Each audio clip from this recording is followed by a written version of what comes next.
May Salazar, hatid sa inyo ang mga pinakamainit na balita sa bansa dito sa News Force. Sa ulo ng mga balita, mga residente malapit sa Bulkang Kanlaon inalarma sa banta ng abo at bagyo. DepEd planong bawasan ang subjects sa senior high. Senator Coco Pimentel nanawagan kay PBBM na umanib na muli sa ICC. Higit 20,000 nurse sa bansa nais magtrabaho sa Estados Unidos.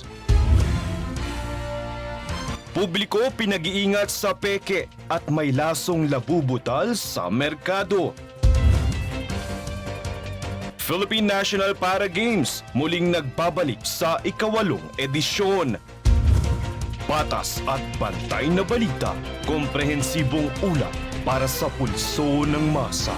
Ito ang News Force. Mga residente na naninirahan malapit sa Bulkang Kanlaon, pinag-iingat sa banta ng pinagsamang abo mula sa bulkan at umiiral na bagyo sa bansa. Sa ulat ng Philippine Institute of Volcanology and Seismology o PHIVOLCS, nagbubuga ng abo ang Kanlaon na may taas na 500 metro mula sa bunganga ng bulkan patimog silangan. Sa kasalukuyan, nananatili pa rin sa Alert Level 2 ang estado ng bulkan.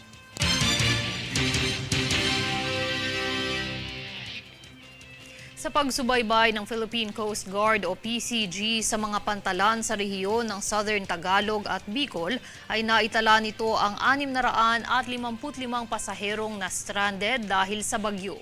Sa Maritime Safety Advisory ng PCG ay 6 na sasakyang pandagat ang na-stranded, 10 motor bangka at 84 na mga rolling cargo. Ikinansela ang mga biyahe upang matiyak ang kaligtasan at seguridad ng bawat manggagawa at pasahero sa tuwing masama ang panahon.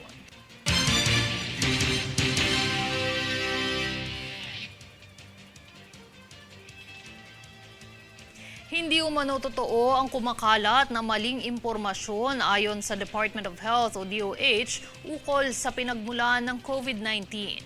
Atin niyang lubos pang alamin mula kay Daniza Lopez. Sa pagkalat ng fake news kung ituring ng Department of Health o DOH sa pinanggalingan ng COVID-19 virus, ay inabisuhan nito ang publiko na huwag agarang maniwala sa mga impormasyon na kumakalat mula sa hindi lehitimong source. Ayon sa nasabing post, galing umano sa bakterya ang COVID-19 na dulot ng radiation at nagreresulta sa pagkasawi ng buhay dahil sa blood clot. Sinabi rin dito na ang Singapore ang kauna-unahang bansa na nagsagawa ng autopsy, kaya't dito umano na pag-alamanan ang sanhi ng pinagmula ng COVID. Binigyan din naman ng DOH na walang katotohanan ang kumakalat na post kung saan klinaro rin ng Singapore Ministry of Health na hindi sa kanila nanggaling ang impormasyon na ito. Ayon sa DOH, ang sanhi ng COVID-19 ay mula sa SARS-CoV-2 virus at hindi sa bakterya, kaya't muli nitong ipinaalala sa publiko ang pagiging mapanuri sa mga nakikita online at tumutok lamang sa mga lehitimong website at social media channels. Daniza Lopez, nag-uulat para sa One Media Network. Nais na gawing simple na lamang ng Department of Education ang curriculum ng senior high school. Layo nito na mas mapataas ang employment rate ng mga estudyante. Francis Riodique para sa detalye. Pinaplano ng Department of Education o DepEd na bawasan ang mga asignatura o subject sa senior high school. Ayon kay DepEd Secretary Sani Angara, layo nito na gawing simple na lamang ang SHS curriculum. Ililimita na lamang umano sa 5 o 6 ang mga subject dito. Paglilinaw ni Angara, ito ay para mabigyan ng sapat na oras na matutukan ng mga estudyante ang kanilang on-the-job training o OJT o work immersion. Aniya, sa ganitong paraan, mas tataas ang employment rate ng mga senior high school graduates. Kumpiyansa ang DepEd na mas mabibigyan sila ng oportunidad sa trabaho kahit na wala pa silang karanasan. Kaya naman nakikipag-ugnayan na umano ang DepEd sa Asian Development Bank o ADB para sa framework na dapat pagbasehan ng education system ng bansa. Matatandaang nauna nang sinabi ni Angara na tambak na ang education curriculum ng bansa na ayon sa mga eksperto sa ibang bansa. Francis Riudique, nag-uulat para sa One Media Network.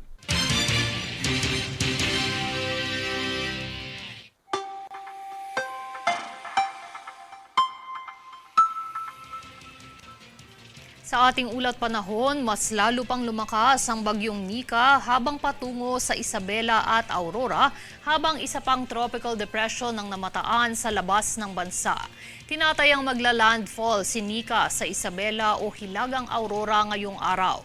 Narito ang mga lugar sa ilalim ng Tropical Cyclone Wind Signal number 4 sa Hilagang Aurora, Gitna at Timog Isabela, Kalinga, Mountain Province, Hilagang Ifugao, Gitnang at Timog Abra at Hilaga at Gitnang Ilocos Sur.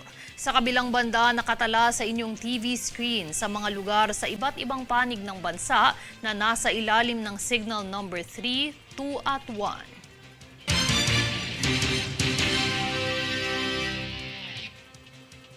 Susunod sa News Force.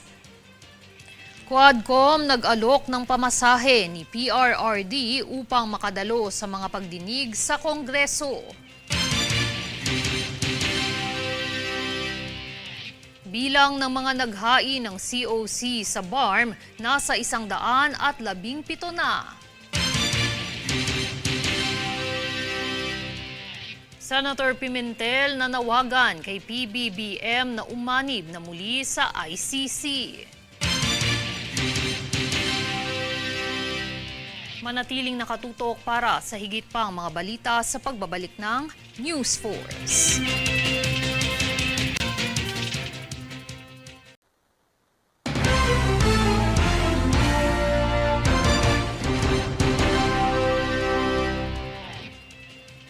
Hinikayat ni Senate Minority Leader Coco Pimentel III ang administrasyon na muling sumali sa International Criminal Court. Aniya, maaari itong maging insurance policy ng bansa kung sakaling pumalya ang gobyerno at justice system. Para sa detalye, narito si Francis Riudique.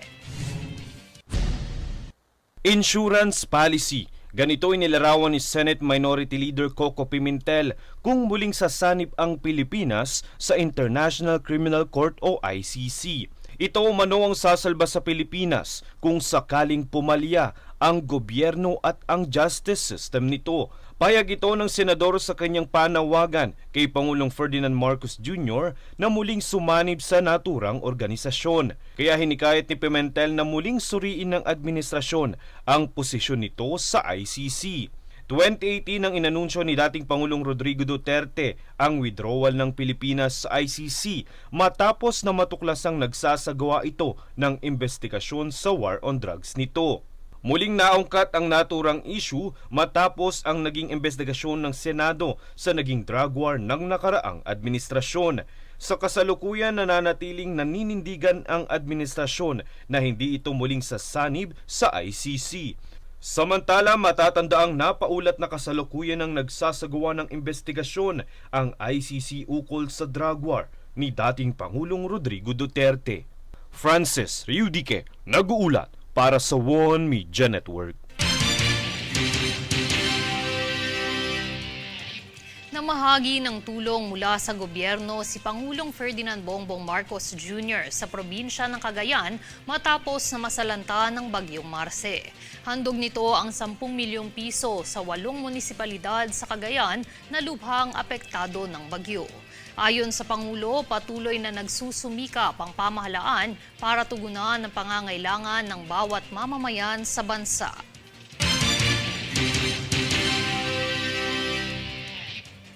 Handa at aktibo ang Department of Social Welfare and Development o DSWD sa pamamahagi ng tulong sa mga biktima ng Bagyong Marce at pagresponde sa Bagyong Nika.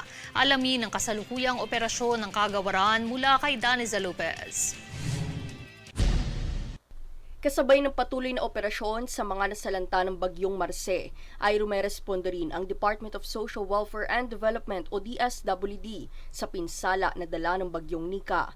Ayon kay Disaster Response Management Group Assistant Secretary Irene Dumlao, inabisuhan na nito ang mga regional warehouse na sa pagsasagawa ng mga relief operation sa rehiyon ng Ilocos, Cagayan Valley at Cordillera Administrative Region.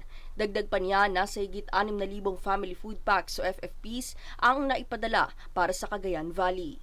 Sa panibagong bagyo naman ngayon na Nika ay tiniyak ng DSWD ang agarang pagresponde rito kung saan namahagi ang ahensya ng mga pagkain para sa mga pasaherong na stranded sa Tabaco Port. Tiniyak din ito na patuloy ang agarang pamamahagi ng mga supply ng relief para sa maaaring masalanta ng bagyong Nika sa Northern Luzon. Daniza Lopez nag-uulat para sa One Media Network.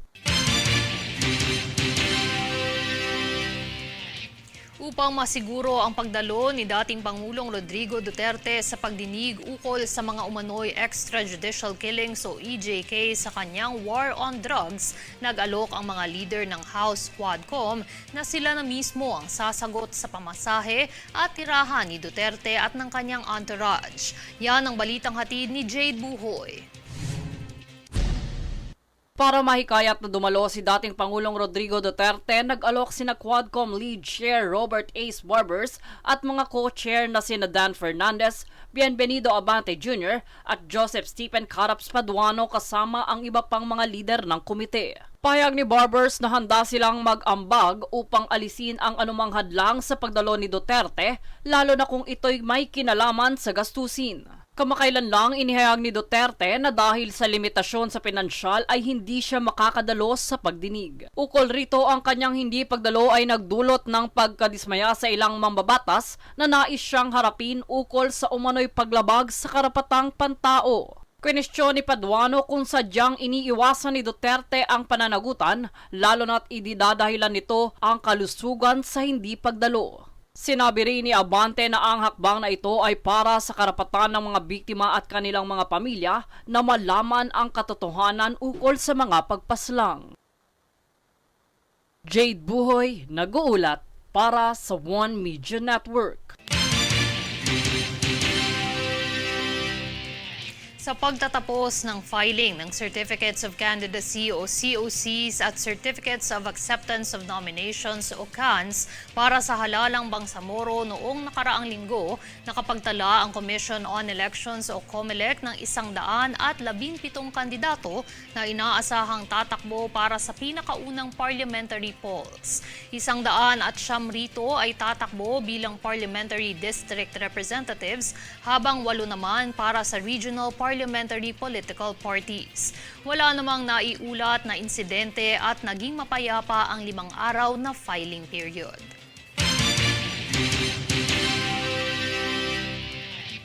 Sa kamakailang pagbisita ng DTI sa United Arab Emirates, napagkasunduan ang dalawang panig na mag-ugnay tungo sa pagpapabuti ng kalakalan ng Pilipinas at UAE.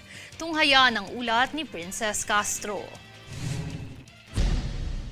Pagpapatatag sa internasyonal na ugnayan, partikular sa kalakalan sa United Arab Emirates sa UAE.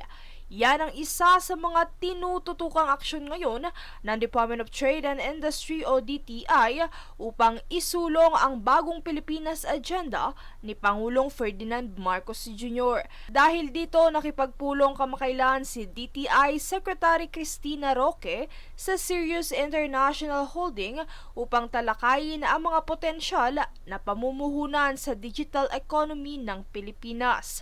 Ito ay umaayon sa layunin ng DTI na pasiglahin ang isang malakas at competitive environment sa aspeto ng kalakalan na siyang hihimok sa patuloy na paglago ng ekonomiya. Ang Sirius International Holding ay ang pangalawang pinakamalaking holding company sa UAE na namamahala sa mga sektor ng teknolohiya sa iba't ibang industriya, kabilang ang pangisdaan, nuclear power plants, construction, healthcare, hospitality at iba pa.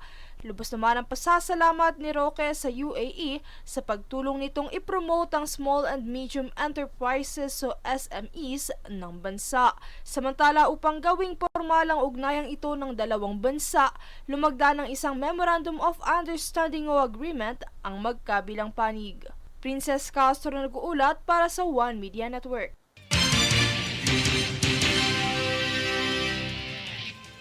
Adaptasyon sa technology trends, partikular ng artificial intelligence. Yan ang mga ibinahaging hakbang ng Department of Tourism o DOT sa ginanap na World Travel Market Ministers Summit sa bansang London. Sa pangunguna ni Tourism Secretary Cristina Garcia Frasco, ibinahagi niya na sa pamamagitan ng adaptasyon sa teknolohiya, lubos nitong mapapahusay ang operasyon ng turismo para mapabuti ang karanasan ng mga turista sa bansa. Partikular dito, aniya ay ang paggamit ng AI ng mga hotel para pagsilbihan ng mga bisita at makatulong sa pamamahala sa food waste sa mga establishmento.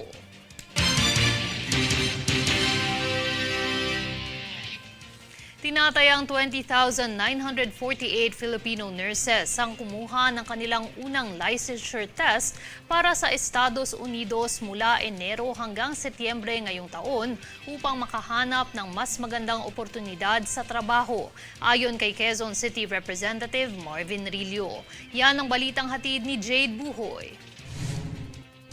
Kamakailang naitala na mayroong mga bilang ng higit 20,000 mga nurses sa bansa ang nais magtungo sa Estados Unidos. Ayon kay Representative Marvin Rillo, mataas pa rin ang bilang ng mga Pilipinong nurse na naghahangad na magtrabaho sa Amerika dahil sa mababang pasahod sa Pilipinas. Ipinapanukala ni Rillo ang House Bill No. 5276 na layong itaas ng 70% o gawing 67,005 ang buwanang sahod ng mga entry-level na nurse sa pampublikong ospital. Sa kasalukuyan, nasa 38,413 pesos ang buwanang sahod ng mga entry-level na nurse sa mga ospital ng Department of Health o DOH. Sa Senado, isinusulong ni Senator Raffy Tulfo ang Senate Bill No. 2694 para itaas ng 40% ang sahod ng mga entry-level na nurse sa mga pampublikong institusyong pangkalusugan. Parehong layunin ng mga panukalang batas na ito na amyendahan ang Philippine Nursing na nasa 22 taon nang umiiral. Bunso nito ay sinusulong ni Rillo na ang mas mataas na sahod ay makakatulong upang mapabuti ang job satisfaction at mapanatili ang mga nurses sa bansa.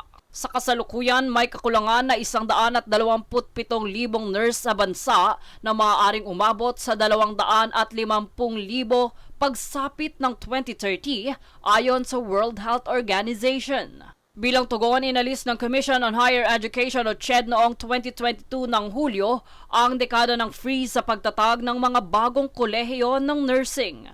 Jade Buhoy, nag-uulat para sa One Media Network. Susunod sa News Force. PCG nagtanim ng punla ng balubo sa 1,000 metro na bahagi ng Quezon. Manatiling nakatutok para sa higit pang mga balita sa pagbabalik ng News Force.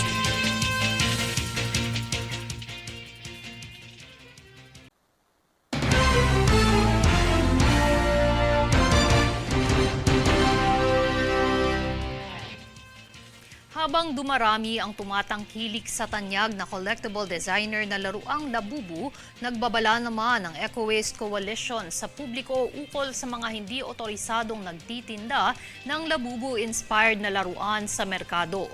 Ito ay dahil ilang mga item ang nagpositibo sa mga nakakalason na kemikal tulad ng lead na ibinibenta sa mga tindahan sa Divisoria, Manila. Ayon sa investigasyon ng grupo, sa 42 item na kanilang binili, 5 lamang ang may bahagyang label habang ang natitira naman ay walang angkop na label.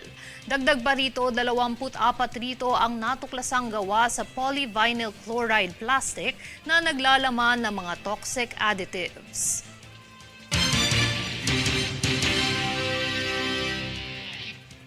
Nagpaalala ang Cybercrime Investigation and Coordinating Center o CICC sa publiko na huwag i-post sa social media ang insidente ng mga scam. Ayon sa CICC, sa halip na magresolba ang nangyari, maaaring samantalahin muli ito ng mga sindikato para muling mga scam. Payo ng ahensya agad na makipag-ugnayan sa mga otoridad para makapagsagawa ng kaukulang aksyon.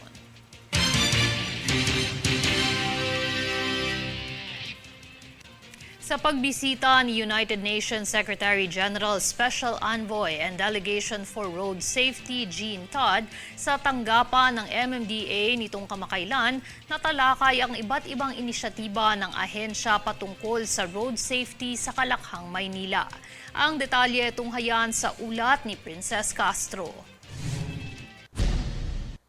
Pagpapaigting sa seguridad ng mga lansangan sa Metro Manila. Yan ang ilan sa mga paksang tinalakay ng Metropolitan Manila Development Authority o MMDA nitong kamakailan matapos ang naging pagbisita ni United Nations Secretary General Special Envoy and Delegation for Road Safety Jean Todt sa head office ng ahensya sa Pasig City. Sa kanya pagbisita, malugod na tinanggap ng MMDA si Todt kung saan pinag-usapan ng mga aktibidad, programa at proyekto ng ahensya para may sulong at masiguro ang kaligtasan ng publiko sa lansangan. Kabilang rito ang pagpapaigting ng road clearing operations, pagtaas ng multa para sa mga hindi otorisadong sasakyang dumadaan sa EDSA busway, planong paglagay ng elevated walkway at bicycle lane sa kahabaan ng EDSA, single ticketing system, integration ng Intelligent Transport System upgrade sa MMDA Command Center Operations, at marami pang iba. Kaugnay nito ay nakapagtala ng 21 violation ticket, 14 na sasakyang na tow at 10 sasakyan sa iba't ibang klase ng traffic violation ang nahuli ng ahensya sa pinakahuling operasyon ng MMDA Special Operations Group Strike Force.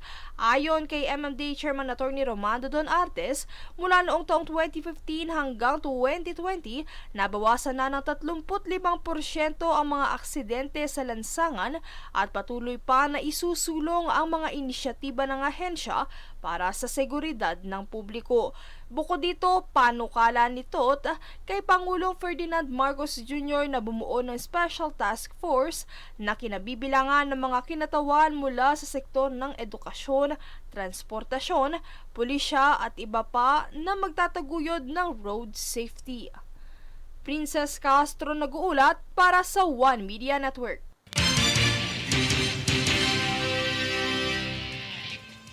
Nagtulungan ang mga tauhan ng Philippine Coast Guard o PCG mula sa CGS Northern Quezon, MEP Group CGS-NQ, CGSS Real, PNP, BFP, Menro, DENR, LGU, RSCC at PTMPC sa pagtatanim ng 200 punla ng puno ng balubo sa 1,000 na metro na kwadrado sa Barangay Kiloloron, Real, Quezon.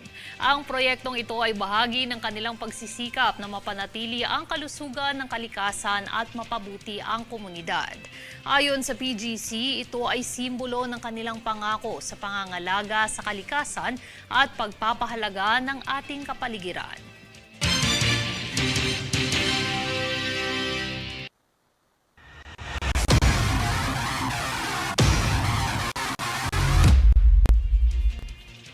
Matapos ang 5 taong pagkakahinto ay muling nagbabalik para sa ika-8 edisyon ng Philippine National Para Games na opisyal na binuksan nitong weekend sa Ninoy Aquino Stadium sa Rizal Memorial Sports Complex. Tampok mula ika-11 hanggang ika-14 ng Nobyembre ang sport discipline tulad ng para-archery, para-athletics, para-badminton, boccia, para-chess, para-powerlifting, para-swimming, para table tennis at wheelchair basketball. Higit 800 aspiring para-athletes kasama ng sports official ang dumalo sa kaganapan.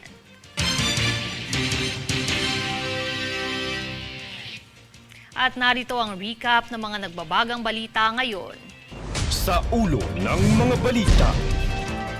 Mga residente malapit sa Bulkang Kanlaon, inalarma sa banta ng abo at bagyo. DepEd planong bawasan ang subjects sa senior high. Senator Coco Pimentel nanawagan kay PBBM na umanib na muli sa ICC. Higit 20,000 nurse sa bansa nais magtrabaho sa Estados Unidos. Publiko pinag-iingat sa peke at may lasong labubutal sa merkado. Philippine National Para Games muling nagbabalik sa ika-8 edisyon.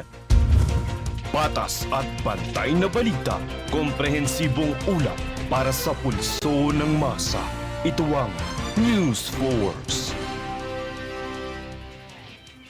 At yan ang pinakamainit na mga balita ngayong araw. Manatiling nakatutok sa aming mga ulat at update sa aming Facebook page, facebook.com/OneMediaNetwork. Ako si Mai Salazar at ito ang News Force.